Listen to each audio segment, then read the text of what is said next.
ਸਤਿ ਸ਼੍ਰੀ ਅਕਾਲ। ਤੁਸੀਂ ਜੁੜੇ ਹੋਏ ਹੋ ਪੰਜਾਬੀ ਰੇਡੀਓ USA ਦੇ ਨਾਲ ਤੇ ਇਸ ਵੇਲੇ ਦੀ ਵੱਡੀ ਖਬਰ ਤੇ ਖਾਸ ਖਬਰ ਜੁੜੀ ਹੈ।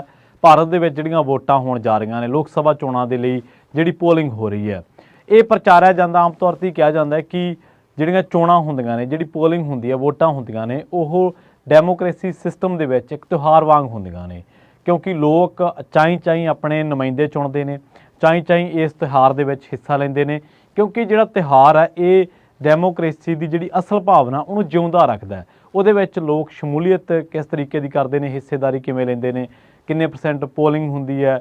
ਫਿਰ ਆਪਾਂ ਇਹ ਵੀ ਦੇਖਿਆ ਕਿ ਪੋਲਿੰਗ ਦੇ ਹਿਸਾਬ ਦੇ ਨਾਲ ਕਈ ਵਾਰੀ ਇਹ ਵੀ ਤੈਅ ਹੋ ਜਾਂਦਾ ਕਿ ਹੁਣ ਜਿਹੜੀ ਸੱਤਾਧਾਰੀ ਧਿਰ ਆ ਉਹਦੀ ਛਾਲ ਲਗਾ ਦੇਣਗੇ, ਲੋਕ ਛਾਲ ਚੁਕਵਾ ਦੇਣਗੇ। ਆਪਾਂ ਅਕਸਰ ਹੀ ਅੰਕੜਿਆਂ ਤੋਂ ਜਦੋਂ ਜ਼ਿਆਦਾ ਪੋਲਿੰਗ ਹੁੰਦੀ ਹੈ ਤਾਂ ਇਹਨੂੰ ਮੰਨਿਆ ਜਾਂਦਾ ਕਿ ਇਹ ਜਿਹੜੀ ਐਂਟੀ ਇਨਕੰਬੈਂਸੀ ਹੈ, ਜਿਹੜੀ ਸੱਤਾਧਾਰੀ ਧਿਰ ਆ ਉਹਦੇ ਵਿਰੋਧ ਦੇ ਵਿੱਚ ਜਿਹੜੀ ਲੋਕਾਂ ਦੀ ਭਾਵਨਾ ਉਹਨਾਂ ਨੇ ਤਾਂ ਕਰਕੇ ਪੋਲਿੰਗ ਜ਼ਿਆਦਾ ਕੀਤੀ ਹੈ ਕਿ ਉਹ ਚਾਹੁੰਦੇ ਨੇ ਕਿ ਹੁਣ ਆਪਾਂ ਬਦਲ ਗਏ। ਪਰ ਇਸੇ ਦਰਮਿਆਨ ਵੱਖ-ਵੱਖ ਤਰ੍ਹਾਂ ਦੀਆਂ ਖਬਰਾਂ ਸਾਹਮਣੇ ਆ ਰਹੀਆਂ ਨੇ ਕਿ ਤੁਸੀਂ ਸੋਚ ਸਕਦੇ ਹੋ ਕਿ ਇੱਕ ਸੂਬੇ ਦੇ 6 ਜ਼ਿਲ੍ਹੇ 4 ਲੱਖ ਵੋਟਰ 20 ਵਿਧਾਇਕ ਵੋਟ ਹੀ ਨਾ ਪਾਉਣ। ਇਹ ਭਾਰਤ ਦੇ ਵਿੱਚ ਹੋਇਆ ਪਹਿਲੇ ਗੇੜ ਦੀਆਂ ਵੋਟਾਂ ਦੇ ਦੌਰਾਨ ਹੋਇਆ, ਜਦੋਂ 102 ਲੋਕ ਸਭਾ ਹਲਕਿਆਂ ਦੇ ਵਿੱਚ ਵੋਟਾਂ ਪੈਣ ਜਾ ਰਹੀਆਂ। ਤੇ ਇਸ ਵੋਟਿੰਗ ਦੇ ਦੌਰਾਨ, ਇਸ ਪੋਲਿੰਗ ਦੇ ਦੌਰਾਨ ਜਦੋਂ ਨਾਗਾਲੈਂਡ ਦਾ ਇੱਕ ਅਜਿਹਾ ਹਿੱਸਾ ਜਿਹਦੇ ਵਿੱਚ 6 ਜ਼ਿਲ੍ਹੇ ਆਉਂਦੇ ਆ ਤੇ ਇਹਨਾਂ 6 ਜ਼ਿਲ੍ਹਿਆਂ ਦੇ ਵਿੱਚ ਜਿਹੜੀ ਜਥੇਬੰਦੀ ਹੈ NPO, ਉਹਦੇ ਸੱਦੇ ਤੇ 6 ਜ਼ਿਲ੍ਹਿਆਂ ਦੇ 4 ਲੱਖ ਵੋਟਰਾਂ ਨੇ ਆਪਣਾ ਜਿਹੜਾ ਬੁਨਿਆਦੀ ਅਧਿਕਾਰ ਆ ਉਹਦੀ ਵਰਤੋਂ ਨਹੀਂ ਕੀਤੀ। ਇਹਦਾ ਕਾਰਨ ਕੀ ਹੈ, ਕਿਉਂ ਇਹ ਦੂਰ ਰਹੇ? ਉੱਥੇ ਦੱਸਦੇ ਆ ਕਿ ਜਿਹੜੇ ਇਲੈਕਸ਼ਨ ਕਮਿਸ਼ਨ ਦੇ ਜਿਹੜੇ ਅਫਸਰ ਸੀਗੇ, ਅਮਲਾ ਫਾਲਾ ਸੀਗਾ, ਉਹ ਉਡੀਕਦੇ ਰਹੇ ਕਿ ਅਸੀਂ ਵੋਟ ਕੋਈ ਪਾਉਣ ਆਵੇ। ਉਹਨਾਂ ਨੇ ਬਾਜ਼ਾਰਾਂ ਦੇ ਵਿੱਚ ਪ੍ਰਚਾਰ ਵੀ ਕੀਤਾ, ਪਰ ਉੱਥੋਂ ਦੀ ਜਿਹੜੀ ਜਥੇਬੰਦੀ ਜਿਹਦਾ ਮੈਂ ਨਾਂ ਲੈ ਕੇ ਹਟਿਆ NPO, ਇਹਨੇ ਸੱਦਾ ਦਿੱਤਾ ਸੀਗਾ ਵੀ ਇੱਕ ਵੀ ਬੰਦਾ ਸਾਡਾ ਵੋਟ ਪਾਉਣ ਨਹੀਂ ਜਾਊਗਾ। ਪਹਿਲੀ ਗੱਲ ਤਾਂ ਇਹਨਾਂ ਦਾ ਦੋਸ਼ ਹੈ ਕਿ ਸਾਨੂੰ ਵਿਕਾਸ ਤੋਂ ਵਿਰਵੇ ਰੱਖਿਆ ਗਿਆ, ਸਾਨੂੰ ਵਿਕਾਸ ਤੋਂ ਵਾਂਝੇ ਰੱਖਿਆ ਗਿਆ। ਦੂਜਾ ਜਿਹੜਾ ਅਸਲ ਦੇ ਵਿੱਚ ਇੱਕ ਕਾਰਨ ਸਾਹਮਣੇ ਆ ਰਿਹਾ ਨਿਕਲ ਕੇ, ਉਹ ਇਹ ਹੈ ਕਿ ਨਾਗਾਲੈਂਡ ਦੇ ਵਿੱਚ ਕੁੱਲ 13.5 ਲੱਖ ਦੇ ਕਰੀਬ ਵੋਟਰ ਨੇ, ਜਿਨ੍ਹਾਂ ਦੇ ਵਿੱਚੋਂ ਇਹ 6 ਜ਼ਿਲ੍ਹੇ ਜਿਨ੍ਹਾਂ ਦੇ ਵਿੱਚ ਤਕਰੀਬਨ 4 ਲੱਖ ਵੋਟਰ ਰਹਿੰਦਾ। ਈਸਟਰਨ ਨਾਗਾਲੈਂਡ ਪੀਪਲਜ਼ ਆਰਗੇਨਾਈਜੇਸ਼ਨ ਆ ਉੱਥੋਂ ਦੀ ਇੱਕ, ਜਿਹਨੂੰ ਆਪਾਂ ENPO ਕਹਿ ਦਿੰਦੇ ਹਾਂ, ਈਸਟਰਨ ਨਾਗਾਲੈਂਡ ਪੀਪਲਜ਼ ਆਰਗੇਨਾਈਜੇਸ਼ਨ। ਇਹਨੇ 6 ਜ਼ਿਲ੍ਹਿਆਂ ਦੇ ਵਿੱਚ ਇੱਕ ਅਲੱਗ ਸੂਬੇ ਦੀ ਮੰਗ ਰੱਖੀ ਹੈ, ਇੱਕ ਅਲੱਗ ਰਾਜ ਦੀ ਮੰਗ, ਅੱਡ ਰਾਜ ਦੀ ਮੰਗ ਕਹਿ ਦਿੰਦੇ ਆਪਾਂ, ਉਹ ਕਰ ਰਹੇ ਨੇ। ਜਥੇਬੰਦੀ ਦਾ ਇਹ ਦੋਸ਼ ਹੈ ਕਿ ਸਰਕਾਰਾਂ ਨੇ ਇਸ ਇਲਾਕੇ ਦੇ ਵਿੱਚ ਸਮਾਜਿਕ ਤੇ ਆਰਥਿਕ ਵਿਕਾਸ ਨਹੀਂ ਕੀਤਾ। ਪਹਿਲਾਂ ਹੀ ਉਹ ਕਹਿੰਦੇ ਅਸੀਂ ਕਹਿਤਾ ਸੀਗਾ ਕਿ ਅਸੀਂ ਜੇਕਰ ਕੋਈ ਬੰਦਾ ਵੋਟ ਪਾਉਣ ਵੀ ਗਿਆ ਤੇ ਕਾਨੂੰਨ ਵਿਵਸਥਾ ਦੇ ਨਾਲ ਸੰਬੰਧਿਤ ਕੋਈ ਹਾਲਾਤ ਪੈਦਾ ਹੋ ਗਏ ਮਾੜੇ ਜਾਂ ਚੰਗੇ, ਤਾਂ ਇਹਦੀ ਜ਼ਿੰਮੇਵਾਰੀ ਸੰਬੰਧਿਤ ਵੋਟਰ ਦੀ ਜਾਂ ਉੱਥੇ ਮੌਜੂਦ ਅਮਲੇ ਫਾਲੇ ਦੀ ਹੋਊਗੀ। ਨਾਗਾਲੈਂਡ ਦੇ ਵਿੱਚ ਜਿਹੜੇ CO ਨੇ YSNR, ਉਹਨਾਂ ਨੇ ਇਸ ਮਾਮਲੇ ਦੇ ਵਿੱਚ ਹੁਣ ਕਮਿਸ਼ਨ ਚੋਣ ਇਲੈਕਸ਼ਨ ਆਫਿਸਰ ਨੇ, ਉਹਨਾਂ ਨੂੰ ਕਹਿ ਦਿੰਦੇ ਆਪਾਂ, ਉਹਨਾਂ ਨੇ ਇਸ ਮਾਮਲੇ ਦੇ ਵਿੱਚ ਹੁਣ NPA ਨੂੰ ENPO ਨੂੰ ਕਾਰਨ ਦੱਸੋ ਨੋਟਿਸ ਜਾਰੀ ਕਰ ਦਿੱਤਾ ਹੈ।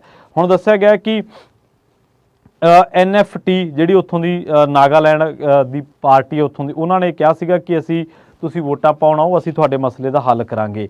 ਜਿਹੜੇ ਉੱਥੋਂ ਦੇ ਮੁੱਖ ਮੰਤਰੀ ਨੇ, ਉਹਨਾਂ ਨੇ ਵੀ ਕਿਹਾ ਸੀਗਾ ਕਿ ਕੋਈ ਗੱਲ ਨਹੀਂ, ਤੁਹਾਡੇ ਜਿਹੜੇ ਮਸਲਿਆਤ ਨੇ, ਤੁਹਾਡੇ ਜਿਹੜੇ ਗਿਲੇ ਸ਼ਿਕਵੇ ਨੇ, ਉਹਨਾਂ ਨੂੰ ਅਸੀਂ ਦੂਰ ਕਰਨ ਦੀ ਕੋਸ਼ਿਸ਼ ਕਰਾਂਗੇ।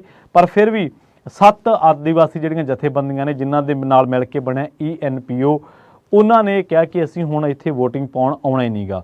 ਆਵਾ ਲੋਰਿੰਗ ਨੇ, ਜਿਹੜੇ ਉੱਥੋਂ ਦੇ ਅਧਿਕਾਰੀ ਨੇ, ਮੁੱਖ ਚੋਣ ਅਧਿਕਾਰੀ ਨੇ, ਉਹਨਾਂ ਨੇ ਕਿਹਾ ਕਿ 738 ਅਸੀਂ ਵੋਟਿੰਗ ਕੇਂਦਰ ਬਣਾਏ ਸੀਗੇ ਤੇ ਸਵੇਰੇ 7 ਵਜੇ ਤੋਂ ਲੈ ਕੇ ਸਾਡਾ 4 ਵਜੇ ਤੱਕ ਅਮਲਾ ਫਾਲਾ ਜਿਹੜਾ ਉਹ ਉਡੀਕ ਕਰਦਾ ਰਿਹਾ ਕਿ ਕੋਈ ਤਾਂ ਵੋਟ ਪਾਉਣ ਆਊਗਾ ਹੀ, ਕੋਈ ਤਾਂ ਵੋਟ ਪਾਉਣ ਆਊਗਾ ਹੀ। 20 ਵਿਧਾਨ ਸਭਾ ਇਲਾਕੇ ਪੈਂਦੇ ਆ ਤੇ ਨਾਲ ਹੀ ਦੱਸਿਆ ਗਿਆ ਕਿ 9 ਘੰਟਿਆਂ ਦੇ ਵਿੱਚ ਇੱਕ ਵੀ ਵੋਟ ਨਹੀਂ ਪਈ।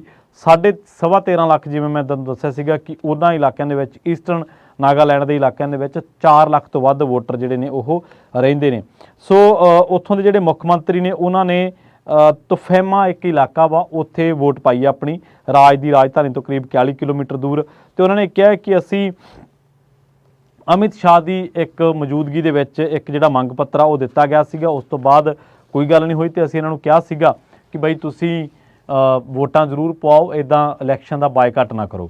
ਪਰ ਉਹ ਕਹਿੰਦੇ ਜਦੋਂ ਉਹਨਾਂ ਨੂੰ ਪੁੱਛਿਆ ਗਿਆ ਕਿ ਜਿਹੜੇ 20 ਵਿਧਾਇਕ ਉਹਨਾਂ ਨੇ ਵੀ ਨਹੀਂ ਵੋਟ ਪਾਈ ਤੇ ਫਿਰ ਉਹਨਾਂ 'ਤੇ ਕੀ ਕਾਰਵਾਈ ਹੋਊਗੀ, ਉਹ ਕਹਿੰਦੇ ਕਿ ਅਸੀਂ ਟਕਰਾਅ ਨਹੀਂ ਚਾਹੁੰਦੇ, ਅਸੀਂ ਇਹ ਨਹੀਂ ਚਾਹੁੰਦੇ ਕਿ ਕੋਈ ਹਿੰਸਾ ਹੋਵੇ। ਪਰ ਹਾਂ, ਸਾਨੂੰ ਇੰਨਾ ਜ਼ਰੂਰ ਪਤਾ ਲੱਗਿਆ ਸੀਗਾ ਕਿ ਚੋਣਾਂ ਸ਼ੁਰੂ ਹੋਣ ਤੋਂ ਪਹਿਲਾਂ, ਪੋਲਿੰਗ ਸ਼ੁਰੂ ਹੋਣ ਤੋਂ ਪਹਿਲਾਂ ENPO ਨੇ 6 ਵਜੇ ਸ਼ਾਮ ਨੂੰ ਇਹ ਸੱਦਾ ਦਿੱਤਾ ਸੀਗਾ ਕਿ ਬਈ ਅਸੀਂ ਵੋਟਾਂ ਨਹੀਂ ਪਾਉਣ ਆਉਣਾ, ਸਾਨੂੰ ਪਹਿਲਾਂ ਸਾਡੇ ਮਸਲੇ ਹੱਲ ਕਰੋ, ਫਿਰ ਅਸੀਂ ਕਰਾਂਗੇ।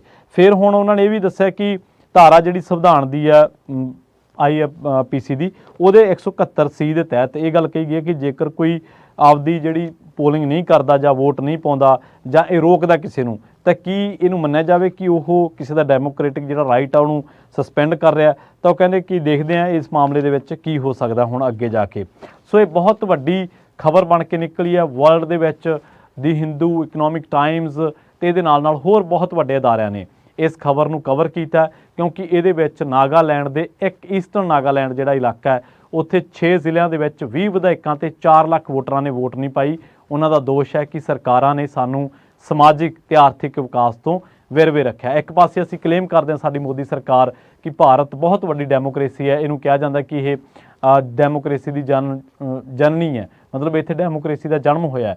ਪਰ ਦੂਜੇ ਪਾਸੇ ਜੇਕਰ ਉਸੇ ਡੈਮੋਕ੍ਰੈਟਿਕ ਸਿਸਟਮ ਦੇ ਵਿੱਚੋਂ ਲੋਕ ਇੱਕ ਖਾਸ ਸਰਕਾਰ ਤੋਂ, ਇੱਕ ਸਰਕਾਰ ਦੀ ਖਾਸ ਪਾਲਿਸੀ ਤੋਂ ਨਾਰਾਜ਼ ਹੋ ਕੇ ਇਸ ਬਹੁਤ ਵੱਡੇ ਤਿਉਹਾਰ ਦੇ ਵਿੱਚ, ਇਸ ਬਹੁਤ ਵੱਡੇ ਸੈਲੀਬ੍ਰੇਸ਼ਨ ਦੇ ਵਿੱਚ, ਇਸ ਤਰ੍ਹਾਂ ਦੇ ਈਵੈਂਟ ਦੇ ਵਿੱਚ ਹਿੱਸੇਦਾਰ ਨਹੀਂ ਲੈਂਦੇ ਤਾਂ ਤੁਸੀਂ ਦੇਖੋ ਕਿ ਅੰਦਾਜ਼ਾ ਲਾ ਕੇ ਦੇਖੋ ਕਿ ਉੱਥੋਂ ਦੇ ਲੋਕਾਂ ਦਾ ਉਸ ਸਿਸਟਮ ਦੇ ਵਿੱਚ ਕਿੰਨਾ ਕੁ ਯਕੀਨ ਹੋਊਗਾ। ਦੁਨੀਆ ਭਰ ਦੇ ਵਿੱਚ ਇਸ ਖਬਰ ਤੇ ਹੁਣ ਚਰਚਾ ਹੋਣ ਲੱਗ ਪਈ ਹੈ। ਜਲਦ ਮਿਲਾਂਗੇ ਇੱਕ ਹੋਰ ਨਵੀਂ ਰਿਪੋਰਟ ਦੇ ਵਿੱਚ। ਬਹੁਤ